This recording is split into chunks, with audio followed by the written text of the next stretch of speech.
তৈরি করব আলুর পকোড়া। আলুর পকোড়া তো আমরা বিভিন্নভাবে করে থাকি, আমি আজ একটু অন্যরকমভাবে করব। Welcome back to my channel S কিচেনের পক্ষ থেকে আমি শেফালি নিয়ে এসেছি আপনাদের জন্য আরও একটি নতুন স্বাদের নতুন রেসিপি, আলুর পকোড়া। তো দেখুন, এখানে আমি আলুর পকোড়ার জন্য নিয়েছি বড় সাইজের দুটো আলু, এরকম ডুমো ডুমো করে কেটে নিয়েছি। দেখুন সাইজটা ঠিক এরকম ডুমো করে কেটে নিয়েছি। কেটে খুব সুন্দর করে পাশ থেকে সবার ধুয়ে নিয়েছি। এবার দেখুন, এখানে আমি দিয়ে দেব পরিমাণ মতো জল, আর দেব পরিমাণ মতো লবণ। দিয়ে আমি 30 মিনিট আলুটা এই জলের মধ্যে ভিজিয়ে রাখবো। আরও অন্য উপকরণও আছে, তো আমি 30 মিনিট পরে ফিরে আসছি। দেখুন, আমি 30 মিনিট পরে ফিরে এসেছি।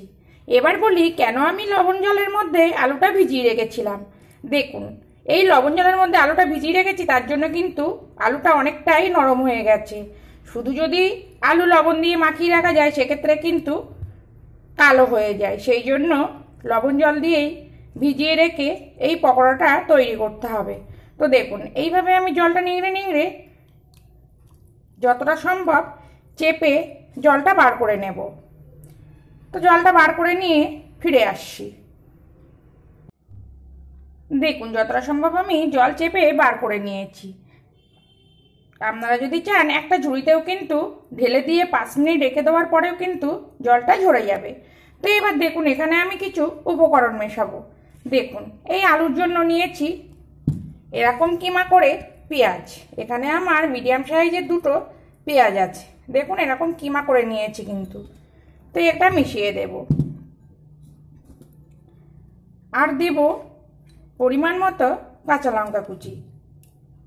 ঝালটা আপনারা যে যেমন খাবেন সেটা বুঝেই কিন্তু ঝালটা ব্যবহার করবেন। দিয়ে দেব 1 টিস্পুন আর 1/2 টিস্পুন পোস্ত। পোস্তটা দিলে কি খেতে অসাধারণ একটা টেস্ট হয়।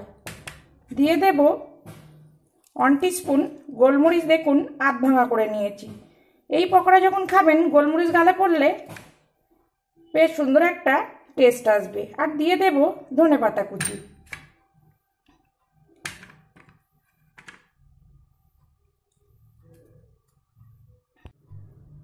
দেখুন, সব উপকরণ আমি দিয়ে দিয়েছি।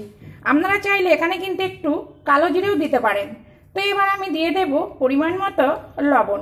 যেহেতু লবণ দিয়ে আলুটা ভেজানো ছিল, সেটা বুঝেই কিন্তু এখানে লবণ ব্যবহার করতে হবে। আর দিয়ে দেব পরিমাণ মতো হলুদ। আপনারা চাইলে এখানে কিন্তু একটু লঙ্কার গুঁড়োও ব্যবহার করতে পারেন। আর পকোড়াটা ক্রিপসি হওয়ার জন্য দিয়ে দেব চালের গুঁড়ি। এখানে আমি 1 চামচ আর 1/2 চামচ চালের গুঁড়ি ব্যবহার করছি। আর দিয়ে দেব বেসন। এখানে কিন্তু খুব বেশি পরিমাণে বেসন আমি ব্যবহার করব না। তো এই মুহূর্তে আমি জলটা ব্যবহার করছি না, তো আমি এটা মেখে নিয়ে ফিরে আসছি। দেখুন, এখানে আমি পরিমাণ মতো বেসন দিয়ে দিয়েছি। দেখুন, এখানে আমি সব উপকরণ মেখে নিয়েছি। আর এখানে আমি 1 টিস্পুন মতো জল দিয়েছি। খুব বেশি কিন্তু জল ব্যবহার করা যাবে না। তো দেখুন, খুব সুন্দর করে মেখে নিয়েছি। এইবার দেখুন, এইভাবে গোল গোল শেপ করে নেব। এখানে কিন্তু আবারও বলছি, খুব বেশি বেসন ব্যবহার করবেন না, তাহলে কিন্তু এই পকোড়াগুলো খেতে একটুও ভালো হবে না। দেখুন, এইভাবে বলের আকার করে সব পকোড়াগুলো আমি গড়ে নেব। আমি আমার পছন্দ মতো শেপ করছি, আপনারা আপনাদের পছন্দ মতো শেপ করে নেবেন। দেখুন, এইভাবে গোল গোল বল টাইপের করে নেব। তবে গোল গোল করে গড়েই কিন্তু ভেজে নিতে হবে, রাখা যাবে না। কেননা পেঁয়াজ থেকে কিন্তু জল ছাড়বে, তখন কিন্তু পকোড়াগুলো ভেঙে যেতে পারে বা নরম হয়ে যেতে পারে। দেখুন, এই একইভাবে আমি সবগুলো গড়ে নিয়ে ফিরে আসছি।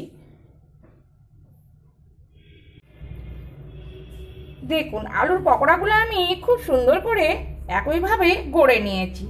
আর দেখতে দেখুন কত সুন্দর, আর ভাজার পরে কিন্তু আরো সুন্দর দেখতে আর খেতেও হবে। তো অন্যদিকে কিন্তু আমি তেল গরম বসিয়ে দিয়েছি। দেখুন তেল দিয়েছিলাম, তেল কিন্তু গরম হয়ে গেছে।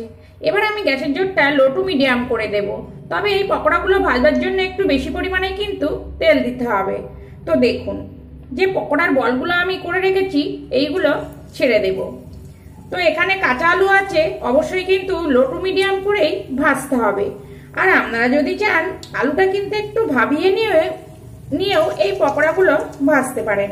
সেক্ষেত্রে কিন্তু হাই ফ্লেমে ভেজে পকোড়াগুলো করা যাবে। তো দেখুন প্রথমে আমি 5টা পকোড়া দিয়ে দিলাম। তো এই মুহূর্তে কিন্তু নাড়া যাবে না, এক পিঠ হয়ে যাবে তবেই কিন্তু নাড়তে হবে। আর দেখেই বুঝে নিন তেলের জোরটা আমি কেমন রেখেছি। হাই ফ্লেমে ভাজলে কিন্তু ভেতরটা কাঁচা থাকবে আর উপরটা লাল হয়ে যাবে। দেখুন 3 মিনিট মতো আমি লো টু মিডিয়াম ফ্লেম করে এক পিঠ ভেজে নিয়েছিলাম।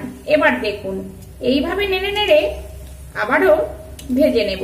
খুব ধৈর্য ধরেই কিন্তু ভাজতে হবে। তো এই পর্যন্ত আমার নতুন বন্ধু পুরনো বন্ধু যারা আমাকে পাশে থেকে সাপোর্ট করছেন তাদেরকে অসংখ্য অসংখ্য ধন্যবাদ, এভাবে পাশে থেকে আমাকে সামনের দিকে এগিয়ে নিয়ে যাওয়ার জন্য। আর যারা সাধারণ দর্শক আমাকে সাপোর্ট করে এগিয়ে নিয়ে যাচ্ছেন তাদেরকেও অসংখ্য ধন্যবাদ, এইভাবে সাপোর্ট করে সামনে এগিয়ে নিয়ে যাওয়ার জন্য। দেখুন এইভাবে নেড়ে নেড়েই কিন্তু ভাজতে হবে। আবারও এক পিঠ হতে দেব, মাঝে মধ্যে কিন্তু নেড়ে দিতে হবে। দেখুন উল্টে পাল্টে আমি লাল করে ভেজে নিয়েছি। আর দেখতে দেখুন কত সুন্দর হয়েছে, খেতেও কিন্তু অসাধারণ। তো এবার আমি তুলে নেব আর একইভাবে বাকি পকোড়াগুলো ভেজে নেব। দেখুন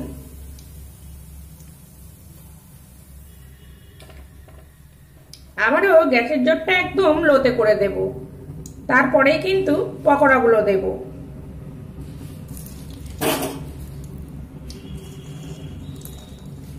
আবারও একইভাবে ভেজে নিয়ে আমি ফিরে আসছি। দেখুন একইভাবে আমি সব আলুর পকোড়াগুলো ভেজে নিয়েছি। আর দেখতে দেখুন কত সুন্দর হয়েছে, খেতেও কিন্তু অসাধারণ। তো আপনারাও বাড়িতে এইভাবে আলুর পকোড়া তৈরি করুন, আশা করছি খেতে খুবই ভালো লাগবে। আর যদি ভালো লাগে প্লিজ প্লিজ আমার চ্যানেলটিকে সাবস্ক্রাইব করে পাশে থাকুন। আর খুব ভালো লাগলে একটা লাইক আর সঙ্গে একটা শেয়ারও করে দিন।